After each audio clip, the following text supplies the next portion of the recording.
Hey, gorgeous. Welcome to the Embodiment of Her, where we talk all things glowing up, leveling up, and living like the queens we are.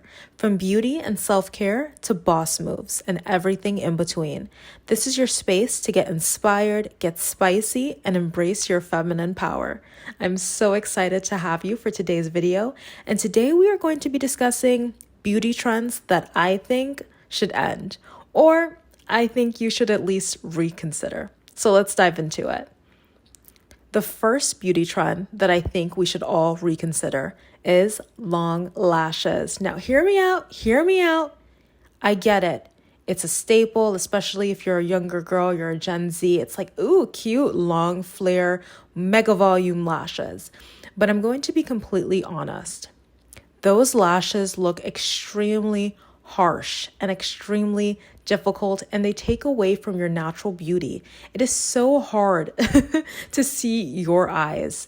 And the amount of people that I've been seeing wearing those super mega gigantic pterodactyl lashes, you ever notice that sometimes it looks like their eyes look downturned? It's like they can't properly see. Or it's like you can't really see them. You can't see their eyes. It just looks like a flash. And listen, I am not trying to attack anyone. I have very small eyes. And so any lashes that I get naturally look bigger on me, and I have to cut at least like 4, sometimes 5, 6 bunches off for them to fit me, right? But I understand that a lot of people are not aware of the way it may look on them, and it just looks harsh. It looks like there's a whole broom on your eyes. And I get it. It's a beauty statement. It's cute. But I really want you to consider, do you really want to walk around every day and people not really being able to see you, see your natural beauty? If that's the case and you're okay with those big lashes, keep on doing you, girl. But I would highly suggest trying some simpler natural lashes, some classics, or even if you get your lashes done, try opting in for hybrid instead of volume, or even just a shorter length. Not everything needs to be 20 plus millimeters, okay? It's never that serious. The next thing that I want to discuss is lace front wigs. Now, I get it. Lace front wigs have had us in a chokehold for the last couple of years. But I'm going to tell you why I think a lot of people need to reconsider this. So lace front wigs, one, they create such a harsh hairline. And if you're a woman, we don't need to be having a shape up looking like we just came out the barber, okay? But lace fronts create such a straight lined hairline, and it's not cute, okay? 2, lace front wigs originally were not created to be worn on a day-to-day basis. They were for photo shoots, things like that. Wearing them every single day literally causes traction alopecia. So when you see people and their edges are thinning and it's looking a mess, oftentimes that's traction alopecia, and lace front wigs cause that. 9 times out of 10, the girls that are wearing lace fronts have beautiful hair underneath. So I don't get why you're always covering it up. Now, I'm not against wigs as a whole. It's really just lace fronts. Especially if you're a girl that works out a lot, you'll notice that the glue will get tacky around the perimeter of the wig because you're sweating, you're working out, right? And again, lace fronts are not made for everyday wear. So then it starts to get tacky, the glue starts to look white, and then it's just a whole mess. Now you have to figure out how are you going to conceal this, but you're probably not a hairstylist, so you don't know how to do it. So now it's just creating a big mess and a big hassle. And I heard someone say this before, if your hair only looks good the day that you get it done, it's probably not the ideal hairstyle for you. And I feel like that's most people when it comes to lace front wigs. So if you're a wig girly, I totally understand, no issue.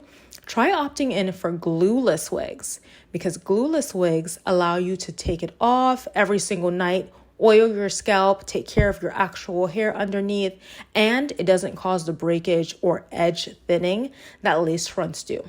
So that's an amazing option for you right there. But lace front wigs are just not it. And then you have to think about bleaching the knots and it not matching with your skin tone. And then it looks off and it's weird and it looks so unnatural. It's not it.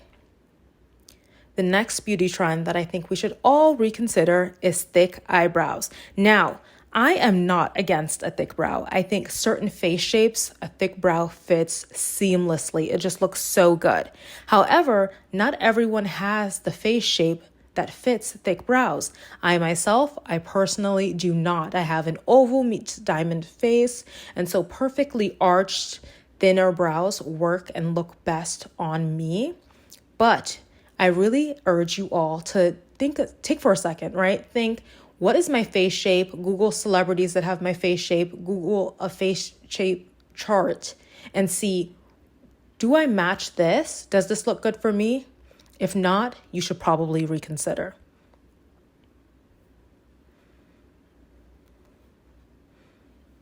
The next one I want to discuss is bold makeup in the day. Now, my MUAs, hear me out for a second before you guys get upset. My beautifully skilled makeup artists, hear me out. Now, I love a good beat. I love a good beat down. However, during the day when you're doing heavy contour and, mega extra blush and all of that on a day-to-day basis when you're working a regular corporate job, it's probably not fitting, okay? It's not always the best to look like you just arrived from the Mac counter when you're going to your regular job. It's just, I'm being honest here. And I get it, you want to stand out, and I'm never going to tell you to not put yourself together. Absolutely, absolutely put makeup on your face every day, but it's to the extent, okay? You do not need to be an accountant looking like you just walked off Mac for a photo shoot. Do your eyeliner, do your mascara, but you don't need to do a mega wing. You don't have to do mega lashes, as we discussed earlier. You don't have to do a super strong contour and a super blinged out highlight. That's not everyday makeup. So I want you guys to start searching 5-minute makeup ideas, 10-minute makeup ideas, quick, simple, natural makeup. This look. Experiment. You don't need to do a bold red lip in the office every single time. That just makes you stand out for the wrong reasons. So consider opting in for a more neutral or natural makeup wear on a day-to-day basis. And the very last thing that I want to discuss with you that I think we should try and end is the tomboy aesthetic. Now, I am not here to police you in what you decide to wear, but this channel is called the Embodiment of Her, and we are promoting women taking time, taking pride in yourself. And sometimes when it comes to wearing loose clothes and sweatpants all the time, that really just does not align. When it comes to taking pride in yourself, you don't have to wear loose, baggy clothes all the time. And I am someone who has battled with this. I live in Canada. It's freezing cold, right? For most of the year. And so sometimes wearing sweaters or really, loose, comforting material just feels better. However, it does not necessarily look better. So I want you to take the time to try and find cuter pieces, dresses, if you live in the cold like me, stockings with, maybe some nice slacks, things like that look so much better, allow you to also feel comfortable without that weird, loose tomboy aesthetic.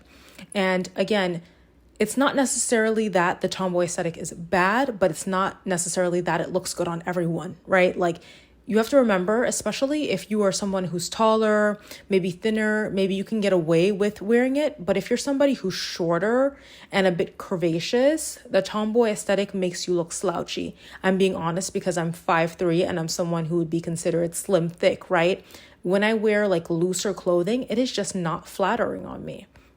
And when it comes to all of these beauty trends that I think that should end or that you should at least reconsider, it's not that each one of them are necessarily bad, but it's that it doesn't work for everyone. And sometimes when people see things being pushed out there on social media, people think that, oh, I must follow a suit. That's not the case because it may not work for you. Not everyone looks the same. Not everyone has the same complexion. Not everyone has the same body type. Not everyone has the same facial features. And so all of these factors have to be taken into account so that way you can make the best decision for you. That's all I have for you today. I'm so happy that you listened to this episode, and I want to hear your opinions. What beauty trends do you think should end? Do you agree with the ones I listed? What are your thoughts? Let me know down below, and I'll see you in the next one. Bye, gorgeous.